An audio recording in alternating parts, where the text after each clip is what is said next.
Pessoal, uma boa noite a todas, boa noite a todos. Que a paz do nosso Mestre Jesus possa estar em nossos corações, no nosso pensamento.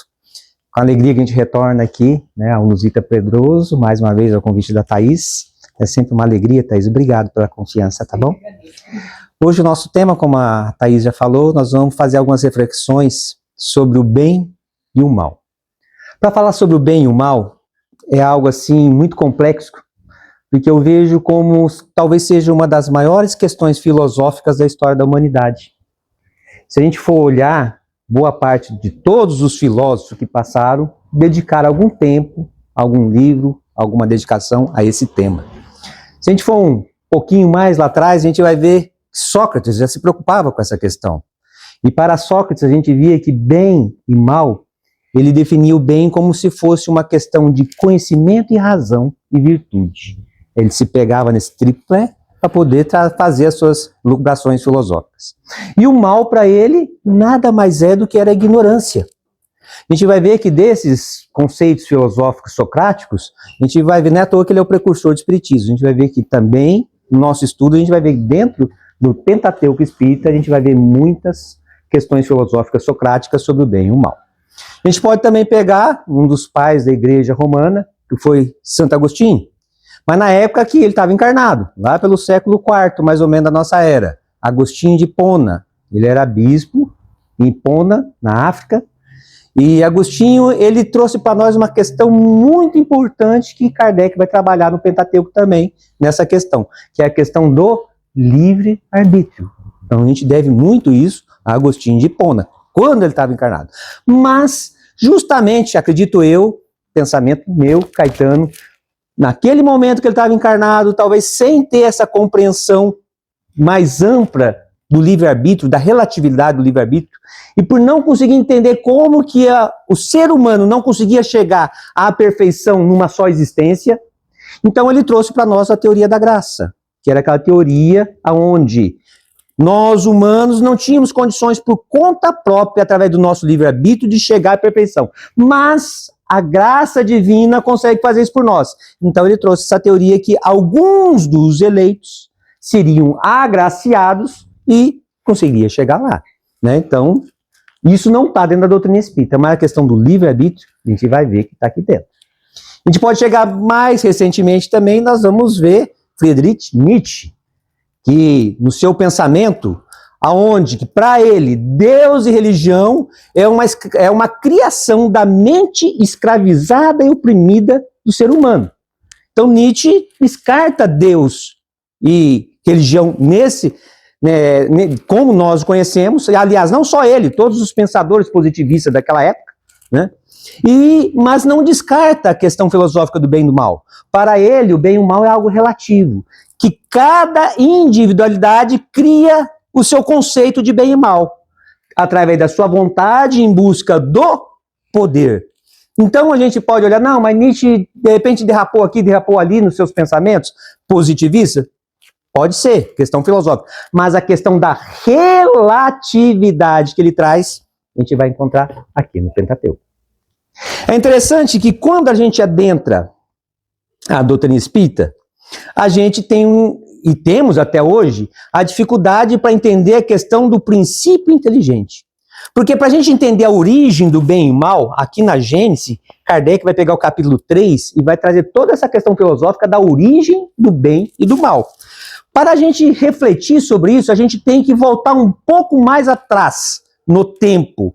E esse pouco a mais não é tão pouco, é muito. É uma verdadeira saga. A gente tem que ir a milhões e milhões de anos atrás para conseguir entender que, conforme está na questão 540 de O Livro dos Espíritos, quando Kardec nos traz, a espiritualidade benfazeja, melhor dizendo, nos traz que tudo no universo se encadeia, desde o átomo primitivo até o arcanjo.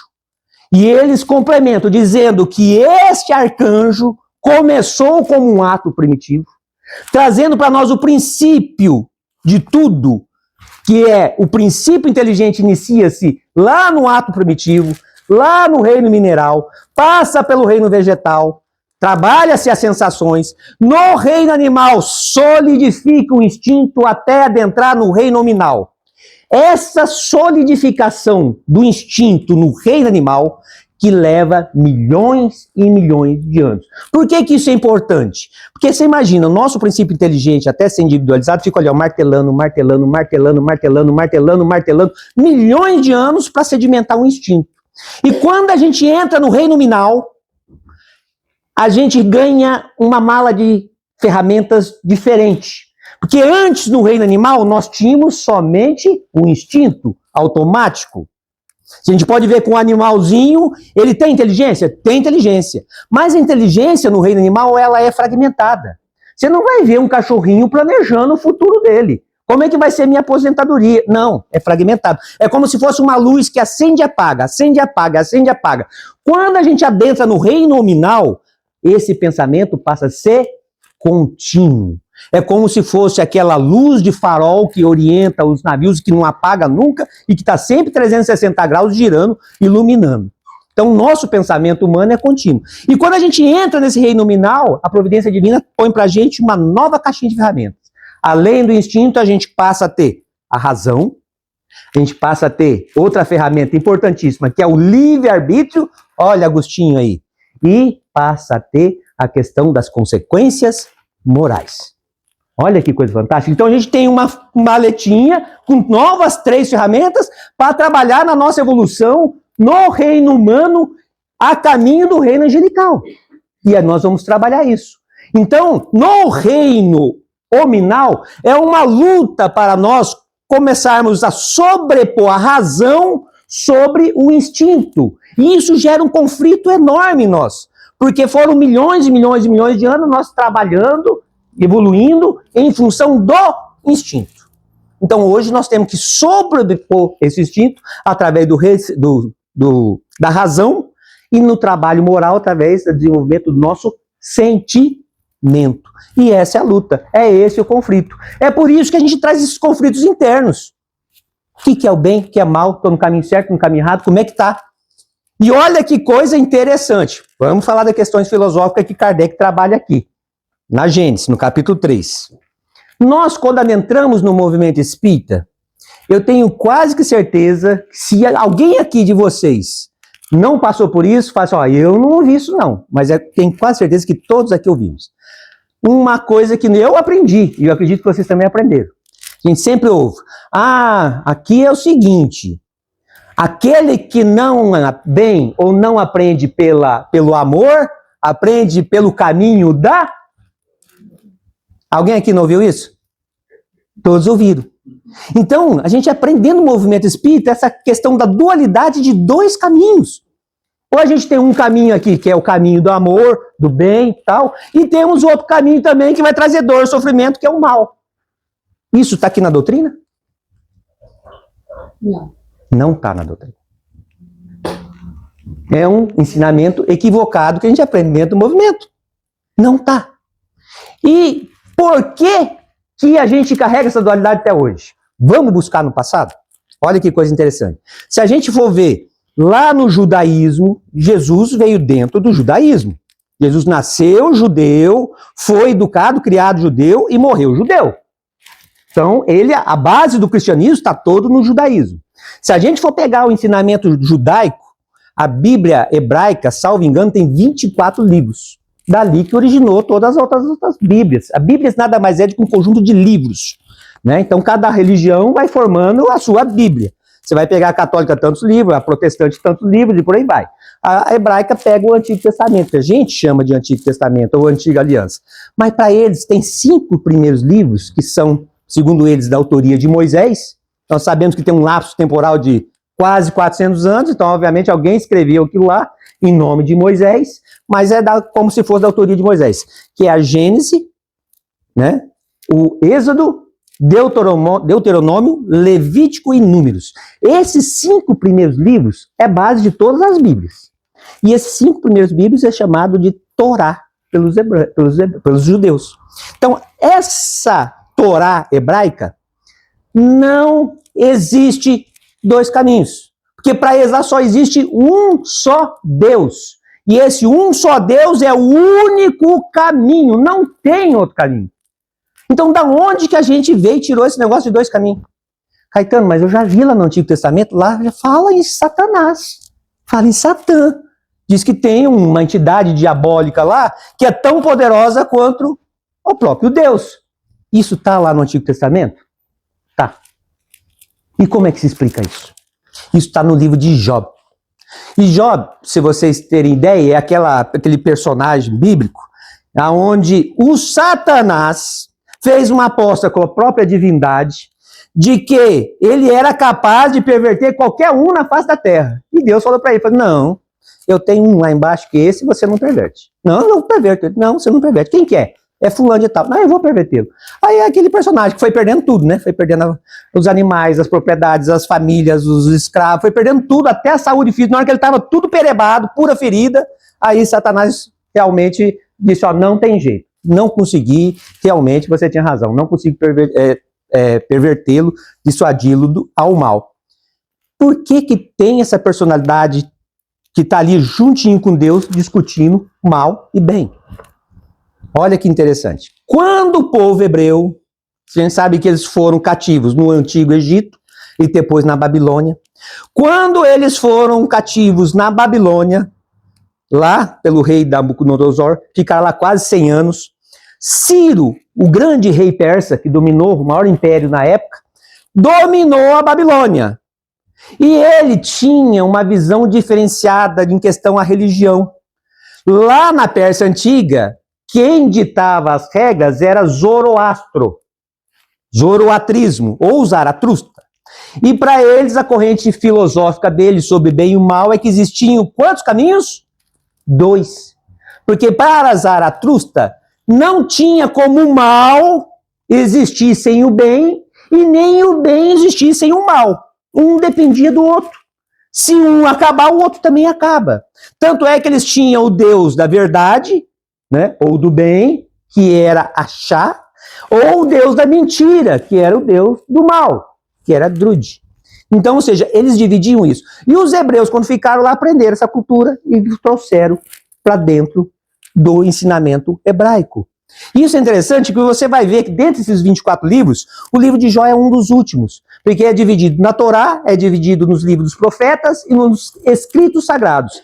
E esses escritos sagrados são escritos, digamos assim, poéticos, né? Tem como se fosse a gente pega, por exemplo, os Salmos, é tudo uma poesia, né? Uma questão poética. E o livro de Jó também é encarado por eles, mas dessa forma. E a gente trouxe isso para o mundo ocidental até hoje, que a gente carrega essa questão de 2 caminhos. Mas aqui na doutrina espírita deixa bem claro que não existe 2 caminhos. Existe só um caminho. E onde está isso? A gente vai pegar a questão 630 aqui do Livro dos Espíritos. Na seção 630 do Livro dos Espíritos, Kardec vai perguntar diretamente o que é o bem e o que é o mal. E os Espíritos venerados respondem mais diretamente ainda. O bem, segundo eles, é tudo aquilo que está de acordo com a lei de Deus. Ponto. Simples assim. Bem é tudo aquilo que está de acordo com a lei de Deus. E o mal? O mal é tudo aquilo que dela se afasta. Olha que coisa interessante. E você acha que Kardec se deu por rogado? Então é tudo que está de acordo com a lei de Deus? Então me diga, o que é a lei de Deus? Questão 614 do Livro dos Espíritos. O que é a lei natural? O que é a lei de Deus? E eles respondem, a lei de Deus, a lei natural, é a única, olha o único caminho, é a única, não tem outra. É a única verdadeira para o quê? Para a felicidade dos homens e das mulheres. É a única, não tem outra. É um caminho só. Esse é o caminho. E eles não ficaram só aí. É a única verdadeira para a felicidade humana.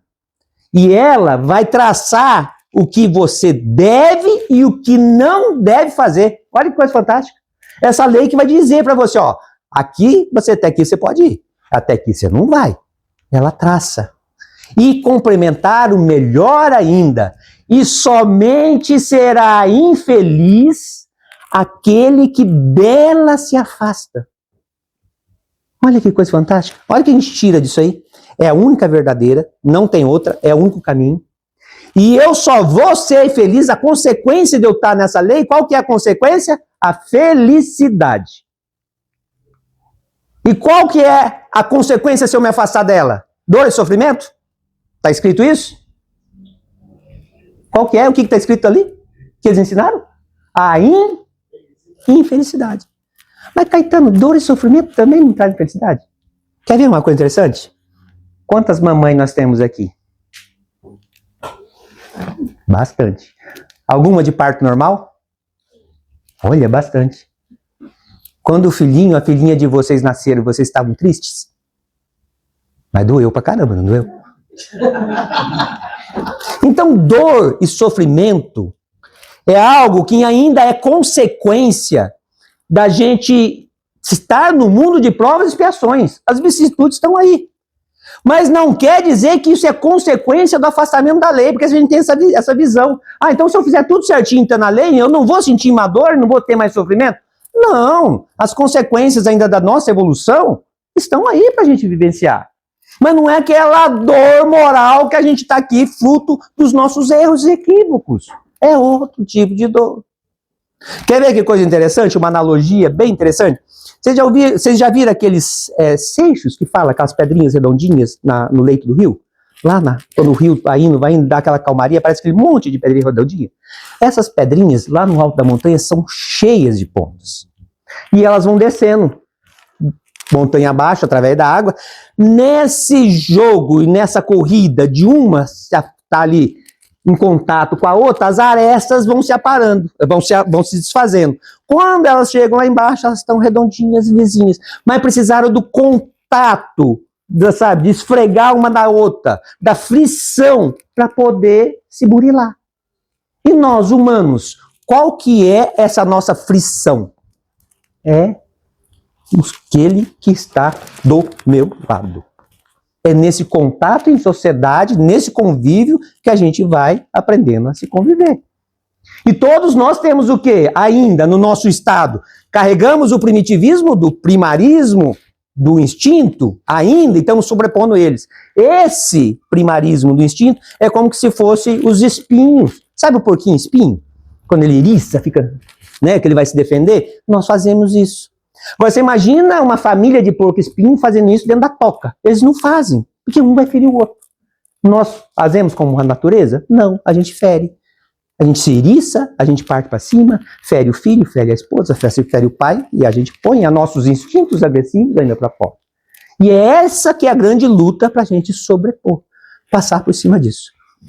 Vamos, senão o tempo não vai dar tempo. Eu já falei de Kardec aqui na Gênesis, falei algumas coisas do Livro dos Espíritos. O meu objetivo aqui é mostrar que o bem e o mal está dentro da codificação. Sabe, a gente pegar os 5 livros, com exceção do Livro dos Médios, o Livro Médio mais focado ao desenvolvimento mediúnico e tal, mas as outras 4 obras, a gente vai ver coisas fantásticas filosóficas sobre o bem e o mal, né? Então, na questão, aqui voltando no Livro dos Espíritos, na questão, quando Kardec fala o que é a lei de Deus, ele também fica, então a lei de Deus é a única. É a única? Tá, mas aonde que está escrita essa lei?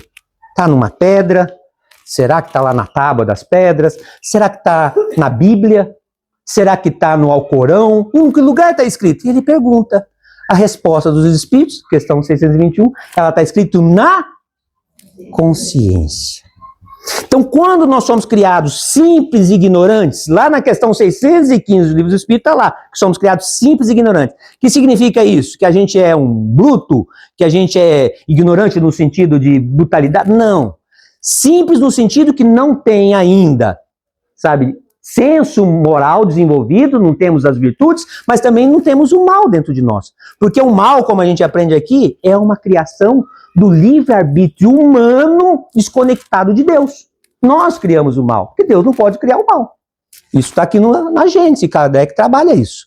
Né? Essa questão da dualidade, ele veio falar aquilo que a gente estava falando. Né? Então, a gente...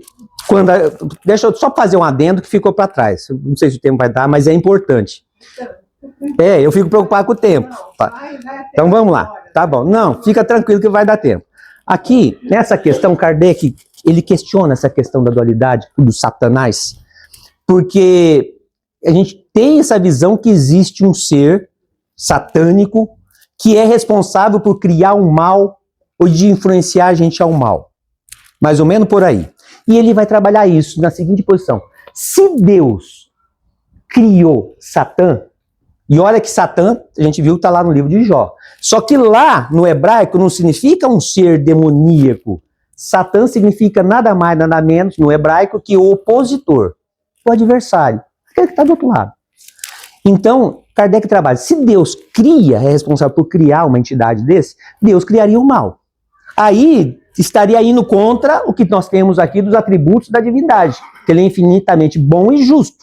Como que um ser infinitamente bom e justo cria um outro ser mal? Ele não pode criar o mal. Então, Kardec derruba essa tese.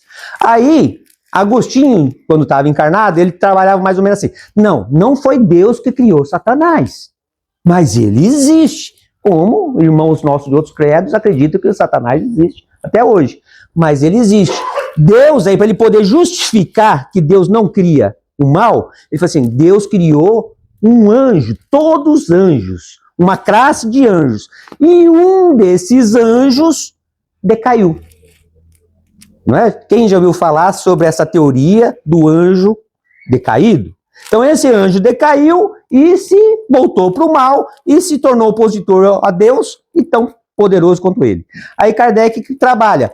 Mas se fosse assim, aonde que estaria o equilíbrio do universo? Porque se nós temos um ser infinitamente bom, que só faz o bem para o universo, gera equilíbrio. Aí vem um outro tão poderoso quanto ele, que faz o mal e puxa tudo ao contrário. Fica um puxando para o lado de cá e o outro puxando para cá. Vai gerar um verdadeiro desequilíbrio no universo. Então Kardec, com essa prerrogativa, derruba por baixo essa questão da dualidade. E aí ele vai deixar bem claro aqui que só existe um caminho. E para Kardec, aqui na Gênesis, o mal é o descaminho. Olha que coisa interessante. O mal não é um caminho, ele é o descaminho. Toda vez que a gente sai do caminho, a gente não está indo para um outro caminho. Não existe outro caminho. A gente está indo para um desvio que leva a um descaminho, que é as forças da vida vai mais cedo ou mais tarde nos puxar de volta. E essa força que puxa volta não é que é consequência do mal, mas ela é instrumento, que é a dor e o sofrimento. Agora a dor e o sofrimento entra. Sabe quando a gente tem um caminho só, tá na estrada, dirigindo, aí de repente a gente dá aquela bobeada, cochilada, e você só senta o desnível do acostamento, que podia, aí você volta correndo? A dor e o sofrimento é mais ou menos isso. A gente tá indo, e de repente você, não, eu vou por aqui, e a gente começa a dar as cabeçadas, e a gente sente a necessidade de voltar. Pode demorar? Pode. Tem gente que se obstina no mal e vai vivendo uma existência no mal até que, segundo nos trazem os estudiosos espíritas, até o momento que ele se exaure a tal ponto que a vida, a lei, puxa ele de volta. E é o que a gente vê nos livros espíritas, né? Os espíritos chegam até dementados, né? Chega até um nível de ovoizização, é isso? Né? E acaba sendo recuperado depois. Agora sim, voltando à questão que a gente estava do livro dos Espíritos. Então Kardec ele vai perguntar onde que está escrito isso aí, é na nossa consciência. É como se, quando a gente é criado simples e ignorante, Deus colocou a lei dentro de nós. E à medida que a gente vai evoluindo, a gente vai tirando as camadas e essa sementinha vai crescendo. A gente vai tendo uma consciência maior do que é certo e do que é errado. Porque se a gente consultar a nossa consciência, a gente tem noção do que é certo e errado. Caetano, mas e aquilo que eu ainda não tenho consciência? Aí entra a relatividade que o Friedrich estava falando. Nós não seremos responsabilizados por aquilo que a gente não tem consciência. Quer ver um exemplo? Questão 637 do Livro dos Espíritos. Kardec vai fazer uma analogia, faz uma pergunta através de uma analogia. Ele pergunta se um canibal, olha onde Kardec foi, se um canibal que come carne humana, como que ele é visto aos olhos de Deus? Olha a pergunta de Kardec. Escuta, um cara que vai lá, mata o outro, escarteja e come ele. Isso deve ser horripilante, deve ser muito... Sabe, Deus deve olhar isso aí com uma punição tremenda, nessa visão. Eles falam assim, ó, a resposta. Um homem civilizado que faz mal a outro é mais... como que é o termo que ele usa? Ele não fala que é mais mal visto, é mais... Vamos pegar, melhor, né? Dizendo que ele, no caso, um homem civilizado que faz ao próximo, aos olhos de Deus, ele é mais condenável do que o canibal. Então, ou seja, a relatividade. À medida que a gente vai evoluindo, vai tendo consciência do bem e do mal, a hora que eu desvio, a minha responsabilidade é maior. Aí acontece, sabe o quê? Olha o que a gente ouve, e a gente, quando a gente não faz, não pensa assim. Eu já pensei assim, por isso que eu falo.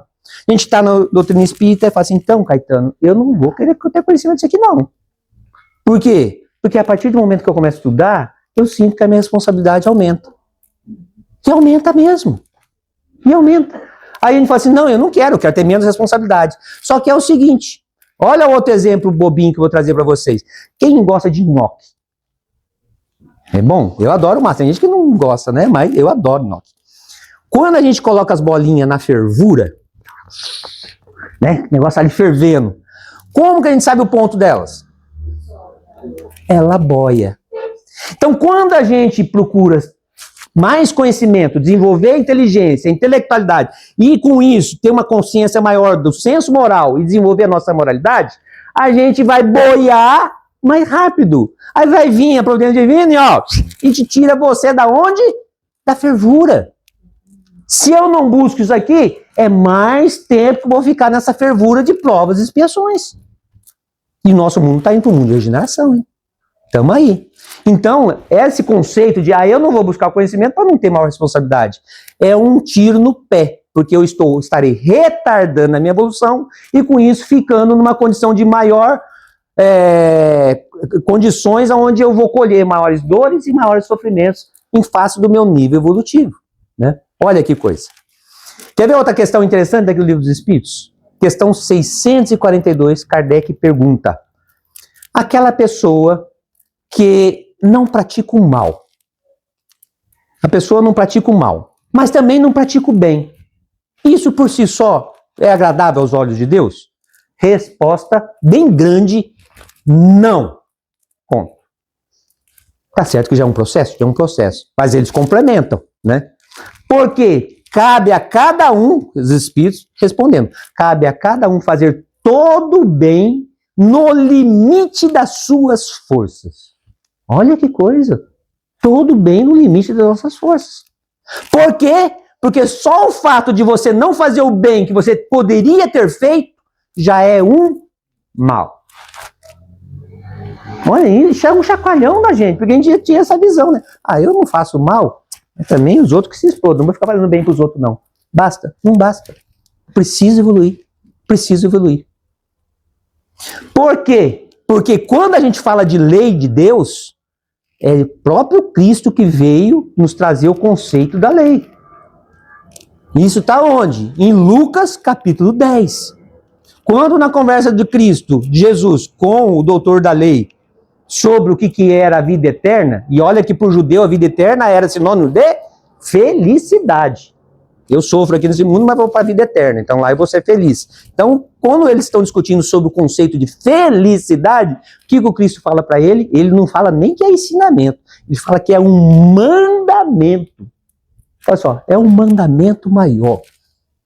Amar a Deus sobre todas as coisas, de todo o teu coração, de toda a tua alma, de toda a tua força, de todo o teu entendimento, e ao teu próximo como a si mesmo. Ele traz para nós 3 versões diferentes da lei de amor. Porque a lei de amor já estava na Bíblia antiga, no Antigo Testamento. A gente vai lá no Deuteronômio, já fala de amar o próximo. Mas essa lei de amor, nesses 3 prismas de amorosidade, a Deus, ao próximo e a si mesmo, porque está tudo unido, não tem como dissociar, não tem como eu amar a Deus, Senhor, Senhor, Pai nosso que estás nos céus, e no dia a dia eu não me amar e não amar meu próximo. O Cristo disse bem claro, esse que diz só Senhor, Senhor, não vai entrar no reino do céu. Então é necessário esse conjunto. E Jesus veio trazer para nós essa visão. Dentro dessa visão, aí sim, ele trouxe uma quebra de paradigma que essa não existia antes. Porque para eu amar o próximo, e até mesmo para eu me amar, eu tenho que perdoar. A lei do perdão não existia. Até então vigia o quê? Olho por olho, dente por dente. Essa era a lei de Moisés, lá atrás, que já foi um avanço enorme para a época. Por quê? Como assim, Caetano? Isso é um avanço? O cara que vai lá e fura o outro vai lá e vai furar o olho dele também, isso é um avanço? Por que foi um avanço para a época? Porque o que acontecia? Alguém chegava e injuriava um senhor de terras. Esse senhor de terra, pela injúria, se achava no direito, naquela época, lá atrás, de ir lá, matar aquela pessoa, eliminar a família inteira e tomar todas as propriedades de terra dele ainda para ele. E achava que isso era justo. Então a lei de Talião veio colocar um limite para a justiça. Então já foi um avanço. Mas Jesus veio trazer o perdão. Porque quando Jesus nos diz que amar os amigos é fácil. Não basta só amar teus amigos. É necessário amar os inimigos. Olha que coisa. Então a gente tem a necessidade para amar o inimigo de perdoar. Porque quando a gente vive nessa encosta daqui, encosta dali, espeta dali, se a gente não trazer o perdão dentro de nós, a gente vai ser escravizado. Nós seremos escravizados. O perdão liberta aquele que perdoa. Como muitos pensam diferentemente, não, o perdão liberta aquele que perdoa. Então é necessário esse perdão. E quando o Cristo diz, ó, é necessário amar teu inimigo, se alguém te der um tapa, você oferece na tua face, ofereça o outro lado, no sentido de você mostrar teu lado pacífico. Ele sabia que isso é difícil? Ele sabia que é difícil. Aí ele falava, como que ele falava para nós? Vamos puxar na memória aqui? Comece como? Orai por aqueles que vos perseguem e te injuriam, caluniam. Olha só, ele sabia que a gente não vai amar o inimigo como a gente ama um amigo. Mas ele disse, ó, começa pela oração, aquele que te caluniou, ore. Aí quando você está conseguindo orar, como que o Cristo ensinou? Você pega e bendizei aqueles que vos maldizem. Então aquele que fala mal, que a gente já está na ponta da língua, não. Kardec dizia pra gente encher a boca d'água, né? Kardec não, Chico Xavier, enche a boca d'água para não falar impropérios para aquele que te ofende. Então o Cristo sabia disso, então ele dá um caminho. Ó. Primeiro você começa orando.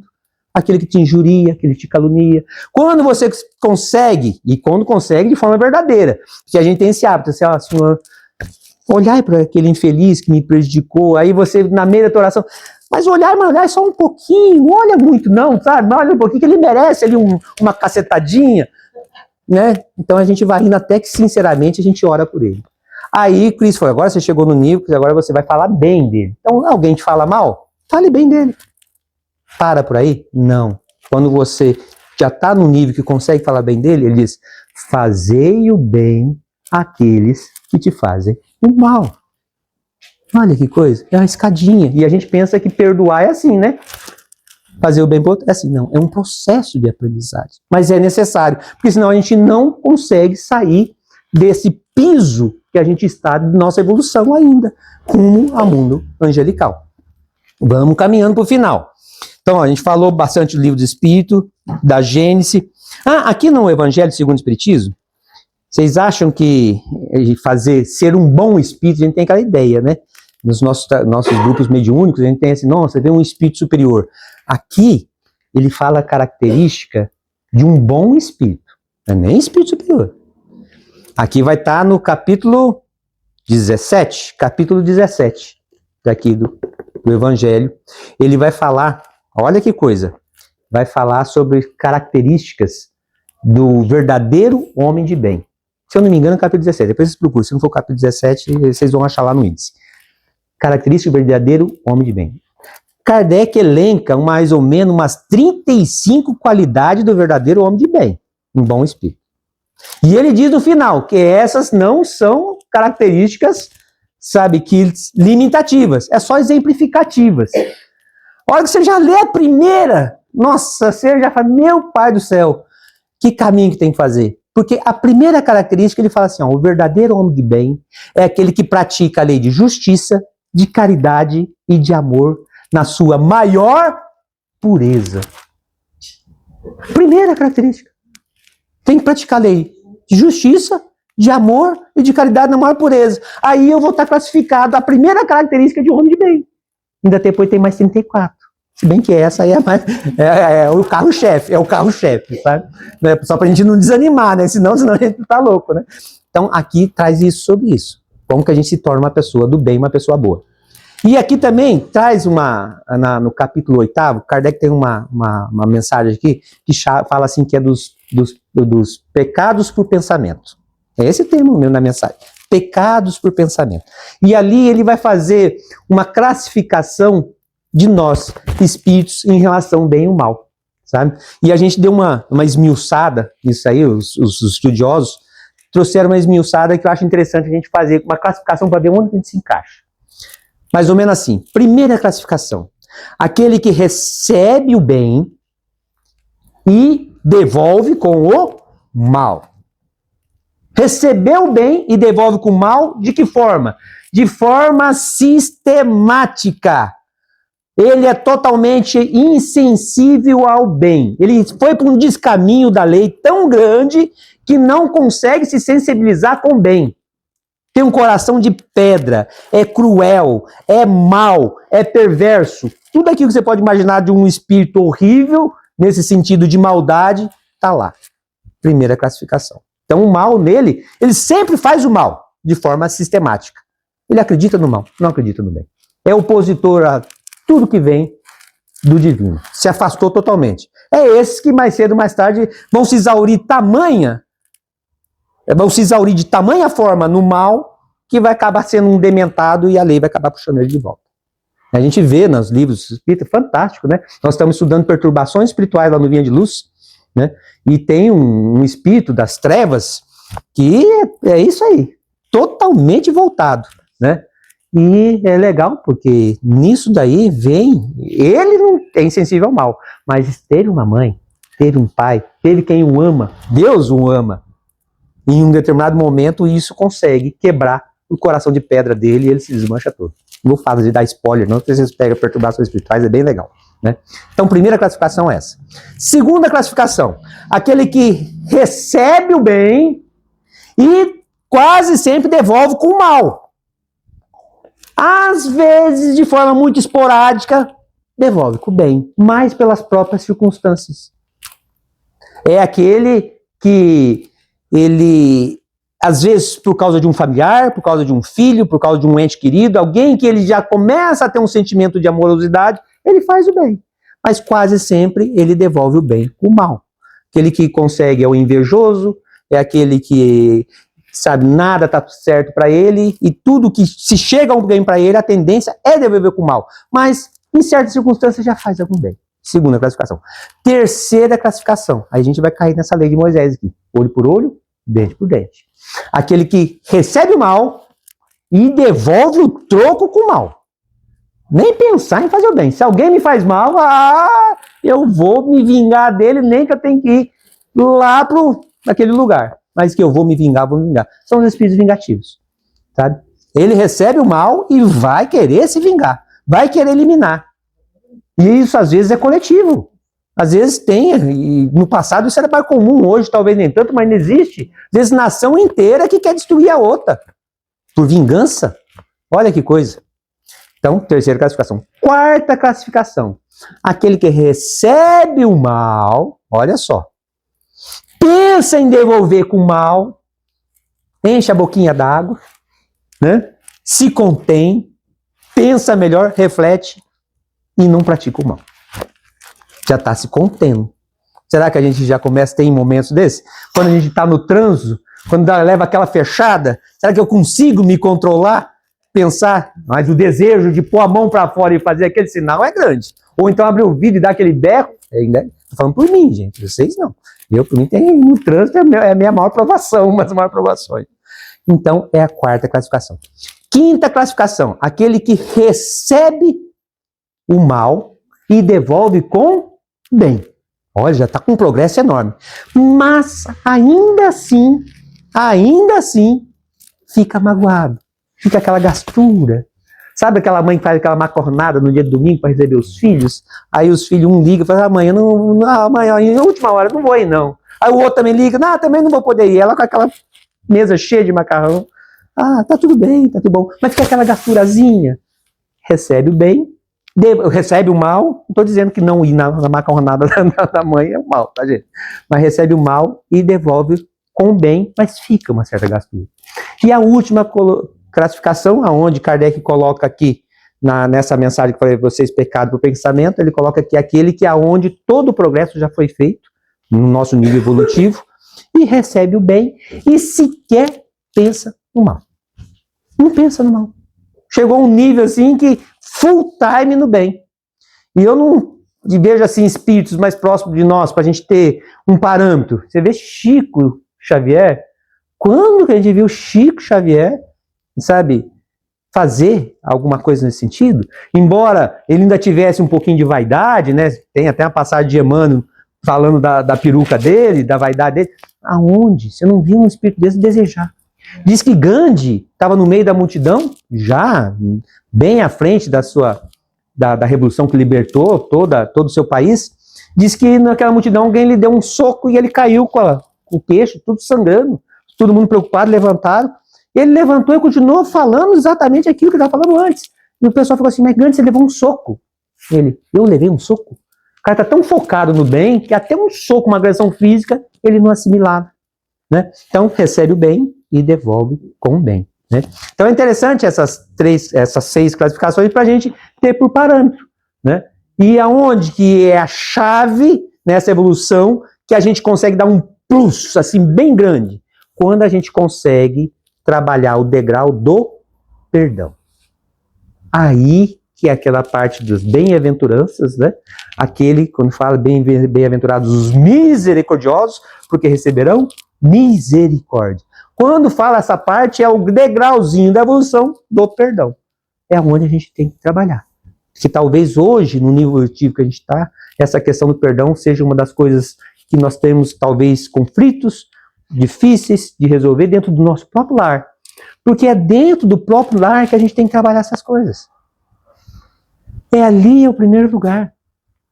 Porque se a gente for parar para analisar, é ali que a gente tem, às vezes, um familiar difícil, um familiar que provavelmente quase todos nós dentro da família, a gente não vai pensando que a gente vai chegar ali e só tem espíritos bons, espíritos afins, espíritos que a gente se dá bem. Não. Temos aqueles que a gente prejudicou no passado. Aqueles que nos prejudicaram no passado. Aqueles que a gente tem uma dificuldade tremenda. Seja pai, seja filho, seja irmão, seja o que for. Todo mundo vai ter aquele familiar difícil quando nós não somos o familiar difícil. Né? Então é ali que a gente é chamado para trabalhar. Sabe? Os nossos idosos de hoje, eu passei por isso recentemente, os meus pais, principalmente com a minha mãe, eu fui ver que eu adorava o Sítio do Pau Amarelo na infância e cresci achando que minha mãe era a Dona Benta, toda poderosa, que era capaz de resolver tudo. Até um dia que veio um AVC. Aí ela ficou totalmente dependente de mim. Isso na cabeça nossa de filho, às vezes a gente não consegue trabalhar. E é importante trabalhar, porque você é pego de supetão e nem sabe como agir numa situação dessa. Precisa de carinho, dedicação, de afeto. Os nossos filhos hoje, já foi a época que os nossos pais se preocupavam quando a gente saía à noite para um baile, uma balada, alguma coisa. Hoje o maior perigo está no quarto do lado, na tela do smartphone, de um computador. Você nem sabe o que o teu filho está fazendo ali. Se dedicar, se envolver, tentar entender o jovem, participar, estar do lado, sabe? Marido e mulher, nossa, a gente acompanha hoje aí tantas coisas, como que a questão do respeito ficou num nível de interpretação tão mesquinha que a gente vê a completa falta de respeito. E como que uma união conjugal vai para frente sem respeito? Então essas pequenas coisas são fundamentais para a gente trabalhar esse processo do bem e do mal. Olha como que é interessante. A gente tem um livro, e quem já leu talvez vai lembrar, chamado Voltei. O livro Voltei é do nosso irmão Jacob. Na verdade, é Frederico Figner. Frederico Figner ele foi um dirigente da Federação Espírita Brasileira quando estava no Rio de Janeiro ainda. E ele era uma pessoa assim que teve a morte prematura da filha e começou a pôr todos os recursos dele para tentar se comunicar com a filha, trazer informações do plano espiritual. E ele e a mulher dele descobriram que lá no Pará tinha uma médium chamada Ana Prado. Ana Prado? Ana Prado. E ele pegou o naviozinho, foi pela costa brasileira até lá em Belém do Pará.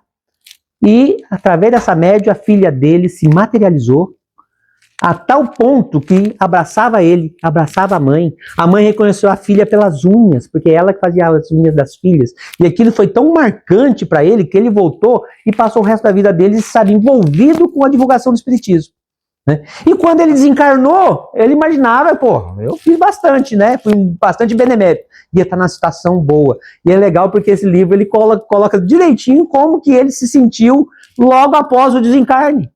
A dificuldade, o peso perispirítico, a dificuldade de se desligar do corpo, sabe? Ele ali do lado do caixão, vendo as pessoas comentarem sobre ele, da urna funerária, e ele não conseguindo mal se mexer. Ele vai relatando isso direitinho. Até que chega quem? A filha dele. Aí a coisa começa a melhorar. Mas mesmo assim, tá pesado. Chega mais quem? Chega Bezerra de Menezes. Esse sim, junto com a filha e junto com outro médico espiritual, leva ele junto com um grupo de pessoas que estão na beira da praia, esperando para todo mundo se unir ali, pegar as energias fluídicas dos elementos do mar, para ter condição de levitar esse grupo para uma colônia espiritual. Eles não tinham condição de levitar. Nisso ele está ali se sentindo assim, acabrunhado. Poxa vida, eu não imaginava que eu era tão atrasado assim, eu não consigo nem me mexer direito. Aí chega um espírito leve, sabe, assim, emanando luz por todo quanto é lado, e aquilo chamou a atenção dele. Meu Deus, quem que é espírito? Eu conheço todo mundo aqui no Rio de Janeiro, não sei quem que é. Aí foi perguntar para o Bezerra de Menezes. Eu não vou lembrar o nome, ou se Bezerra falou qual que era o nome dela, mas digamos que seja a Irmã Maria. Assim, não conheço. Quem que ela? Uma pessoa simples, professora. E levou a vida dedicada para a educação e fazendo bem para os seus alunos e para os seus familiares. E ele ficou com aquilo, ele diz o texto do livro, eu me senti invejoso. Ele fala que ele sentiu com inveja dela. Porque ele imaginava que estava bambambam e não estava. Né? Tinha coisas mais. Aí, para encerrar, aí sim, ó, vou conseguir encerrar. Puxando esse gancho do livro, voltei para a gente conseguir entender essa característica da Irmã Maria, professora. Aqui no Céu e Inferno é um livro fantástico, talvez da doutrina espírita, da codificação, um livro mais filosófico. Por quê? Porque Kardec foi a campo, através dos médios, e começou a entrevistar os espíritos e analisar caso por caso. Foram mais de 100 casos, muitos casos. Só aqui tem 68 casos de entrevista de Kardec. Mas na Revista Espírita tem outras trocentas. E ele compilou 18 entrevistas de espíritos aqui. Analisando esses casos, ele escreveu, junto com, obviamente, a espiritualidade, né, da codificação, a primeira parte do livro, que é a parte toda filosófica da doutrina espírita, junto com alguma filosofia que tem nos outros livros. Mas aqui é o grosso. E é interessante que dessas 68 entrevistas, 18 dessas entrevistas são de espíritos felizes. E ele entrevistou, gente, aqui, da rainha ao mendigo, de espíritos de todas as castas sociais, de todo o nível cultural, tá tudo aqui. E ele perguntava o quê? Fulano, como é que você tá aí? Eu tô bem, tô mais ou menos. Eu tô mal. Aí ele começou a relacionar. E como é que você viveu aqui? Você vê, ele nem foi às vidas pretéritas, estava na última existência do espírito. Como é que você foi? Quem foi você? O que você fez? Como é que você viveu? Aí ele foi fazendo a relação e fez a parte filosófica. Desses 18 espíritos felizes, eles tinham, todos eles, duas características iguais para todos, que a gente chama de características PPO. Todos eles eram prestativos e se preocupavam com os outros. PPO. Prestativo, preocupando com os outros. PPO. Todos eles, sem exceção. Característica de quem? Da Irmã Maria. Uma vida de prestabilidade na educação, uma vida se despreocupando com os seus alunos e com mais da sua família, usou o tempo dela para isso. Então fica de mensagem para nós, Kardec, no Livro dos Espíritos, e Kardec fala do Livro dos Espíritos de tal forma que me faz lembrar uma passagem de um pensamento oriental que diz o seguinte, olha só que interessante, sábio, olha só, sábio não é aquele que aprende com os próprios erros. A gente tem essa vida, né? A gente aprende, né? Ele diz que este é um tolo. Sábio é aquele que aprende com o erro do outro. E Kardec escreveu isso aqui, com os espíritos venerantes, com a esperança que nós estudássemos também esses casos e aprendêssemos o que esse fez para se dar mal lá e o que esse fez para se dar bem lá. E seguir o caminho desse. E a gente não estuda. A gente quer aprender com o quê? Com o próprio erro. Ah, Caetano, se andar 120 lá na frente tem um buraco. Ah, mas eu vou passar. E vou lá com o meu carro lá dentro. Ah, não, isso é verdade. Me quebrei todo, não devia ter passado. Para quê? Não era só desviar? Então a gente ainda tem isso. Nosso orgulho, nosso egoísmo de querer ser teimoso. Eu vou. E acaba aprendendo com os próprios erros. Já é um passo? Já é. Porque tem gente que nem com os próprios erros aprende. Olha que coisa. Né? Então já é um caminho. Então Kardec escreveu isso. E a gente pega essas características de prestabilidade e de preocupação com os outros. Isso faz parte desse caminho da lei de amorosidade. De amar a Deus, de amar ao próximo e amar a si mesmo. Né? Para poder seguir adiante. E estou conseguindo dentro do tempo, Thaís. Para terminar, vou trazer para vocês um pensamento dos rabinos da Cabala. Eles dizem o seguinte: a gente quer fazer grandes coisas na vida. A gente tem essa visão, né? Ai, o que eu tenho de missão na vida? Será que eu tenho grande coisa para fazer? E eles falam para nós, ó, as grandes almas não são aquelas que fazem grandes coisas. Não tem aquela pessoa, eu tenho que fazer grande coisa para ser uma grande alma. Eu falo, não. As grandes almas são aquelas que colocam grandeza nas pequeninas coisas que fazem. Então fica o convite para a gente, das nossas pequeninas coisas do dia a dia, colocar a grandeza de nossa alma para podermos alcançar esse grau de evolução que todos nós estamos aí buscando almejar. Tá? Uma boa noite a vocês. Muito obrigado.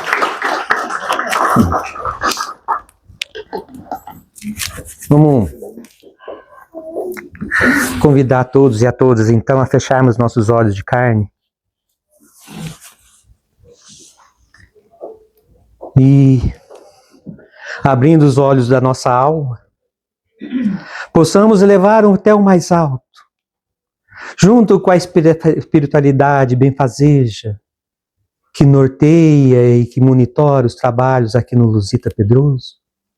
Possamos todos juntos unirmos os nossos pensamentos e os nossos melhores sentimentos e levá-los até nosso Mestre e Irmão Maior Jesus, a fim de que possamos rogar ao Mestre querido assim: ó Mestre amado, bem sabemos que nesses momentos de aflição pelo qual o nosso planeta passa, permita, Senhor, que possamos, através dos nossos corações, alimentar as nossas virtudes e olhando para o mais alto, assim como até mesmo o girassol busca a energia solar, possamos olhar para cima, para o alto e buscar a tua luz, Senhor.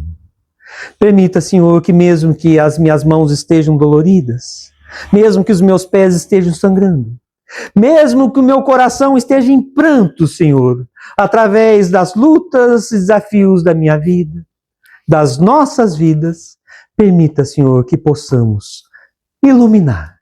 Nem que seja a luz de uma vela, mas que possamos, Senhor, iluminar a nós mesmos, para que possamos iluminar também aqueles que cruzam os nossos caminhos. E permita, Senhor, que neste momento os bons espíritos possam envolver cada um de nós aqui presente, encarnado ou desencarnado. E permita, Senhor, que dessa forma conseguimos aurir o teu amor, a tua paz e a tua infinita misericórdia, a fim, Senhor, que ao sairmos daqui, possamos sair muito melhores do que aqui chegamos. A fim, Senhor, que quando chegarmos em nossos lares, possamos colocar, Senhor, grandeza nas nossas ações com os nossos familiares. A fim, Senhor, que possamos também levar a luz a todos os irmãos que cruzarem os nossos caminhos. Mestre amado, muito obrigado por tudo. Envolva-nos, Senhor, com o teu amor, com a tua paz e tua infinita misericórdia. Muito obrigado por tudo, Senhor. Que assim seja.